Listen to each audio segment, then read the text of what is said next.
I don't know how long it would take, or if I'm even excited to do it, to go through the entire lineage of how packed neck came to be a thing. I did not make up neutral neck. It's clear now I'm not the only voice that proposes these things. But even back then, it's just a normal thing to do. It's a coaching approach. And then I began to explain why I think this is what it is. I always explain why I do what I do, and I'll explain why I don't do what I don't do. Back then, and it kind of shapes my view of social media, which is even more cynical today. Of I don't think it had anything to do with neck position. I think it had to do with somebody saying something, had incredible traction, and then became this thing. It's like when a wrestler just stumbles upon a catchphrase. They didn't even try to do it. I was actually responding to a question of somebody who was at a seminar, and I think having your neck extended when you hinge is something you could coach against. I think it takes away your hip hinge excursion. I think it makes you weaker as such. I think it loads up your neck.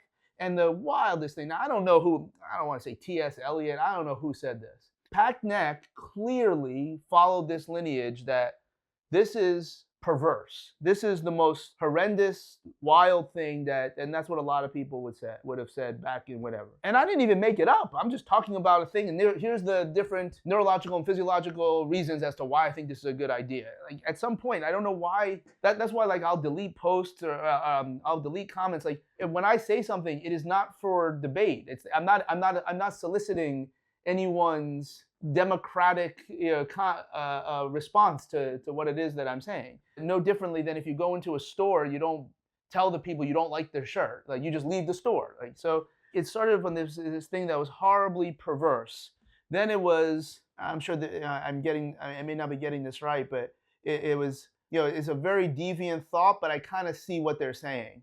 Then it moves to, oh yeah, this is useful in most cases. Then it becomes, yeah, I always said that. That is exactly how this has gone. I think the biggest heat came from what at the time was RKC, which is now Strong First. Here was somebody who I was probably still in the midst of my powerlifting. Here's some other really, really strong dude who's also really, really smart, who's saying the opposite of what we're saying. So we need to knuckle up, and that's what happened. That's exactly what happened. I don't need to share any private conversations that I've had with anybody over time.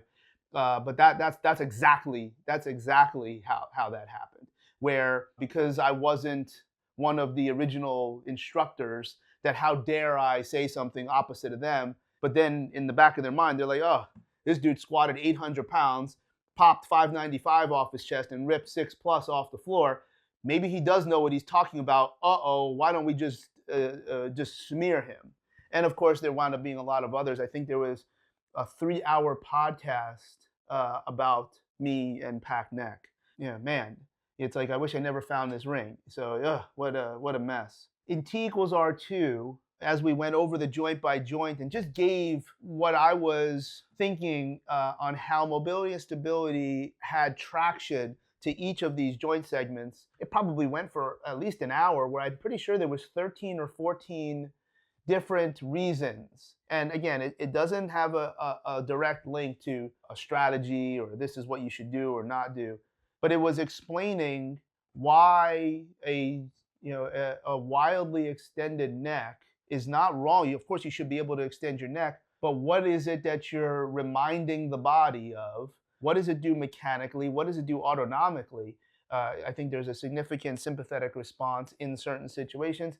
There's about 13 or 14 different things. And I remember Art Horn, who hosted T equals R2 in the greater Boston area, he's like, I don't know how anybody could disagree with what you're saying. And again, that's kind of just my position. This is what we put out there. It's this wildly polarizing thing that isn't really polarizing anymore, because I do think, and again, it's aggrandizing to me because it lands with, oh yeah, we've always done it that way.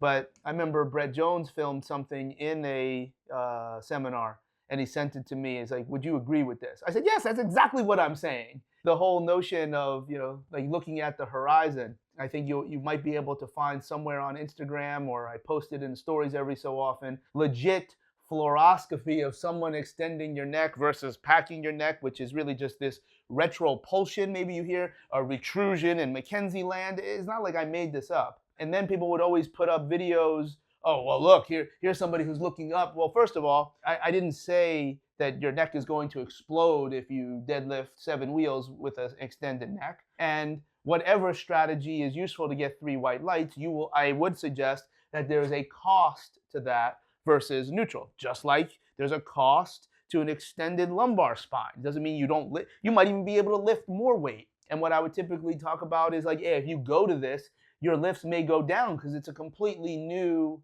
motor strategy. You're lifting with different technique. You might have to learn something new or different, and then I would also suggest that you'll blast through a plateau. In McGill's, one of his later iterations, I think he messaged me and he's like, can you make some videos of what this is?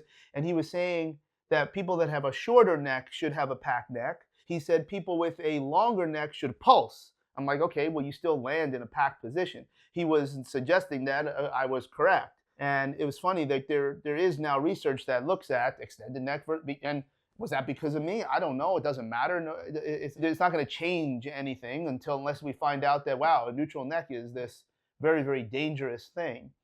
People that watch my videos and they watch how we talk, like the fact that this was like my business card, and it was so frustrating because it's like, if you don't think you should have a neutral neck when you do your hinges and squats, then don't, okay? But it was clear that for every video that somebody showed up, what was the dude's name? Lamar Gant, with some 148-pounder, probably deadlifted, close to 8 maybe. He had some of the worst scoliosis that any human has ever had. All right, you know what? If he has his neck here while he's doing a big pull, it might make sense because his T7 is in Alaska while his L2 is in Florida. Maybe he needs to do that in order to lift big. And then the next 9 videos would just show this. Purposeful Primitive by Marty Gallagher. I've never met him, probably a good idea that I haven't. Showed, it was an anthology of some of the greatest powerlifters, but might have been also some strength athletes, I don't remember. It's a great book. It was a gift to me from Donald Berry.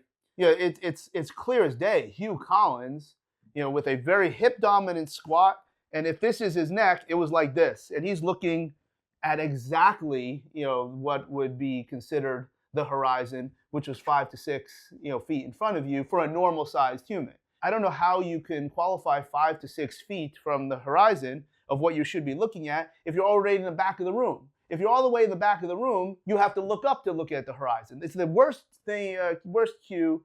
It is wrong. It's clear when you look at every measure of length, of hip hinge, when you look at power output, doesn't mean that your power output is 0. It just means it's better when you keep a neutral spine.